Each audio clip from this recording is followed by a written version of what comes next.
काटने के लिए गाय के लिए। ये देखो एक बस्ता लेकर आया, घास काटेंगे गाय के लिए। गाइस मैं वीडियो बनाने के साथ साथ में गाय भी पालन करती हूँ और मैं बिजनेस भी करती हूँ थोड़ा। मैंने खेती भी खुद की है। आप लोग देखते रहना घास कैसे काटती है, मैं आप लोगों को सिखाऊंगा। अच्छा, मेरे को ज़्यादा हिंदी नहीं आती है, जितने मैं बोल सकती हूँ मैं बोल देती हूँ।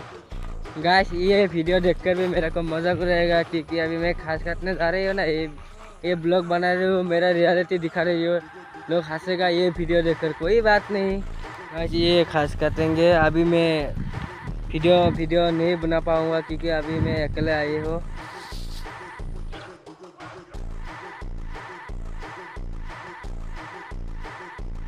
गाइस घास काटना कंप्लीट हो चुकी है।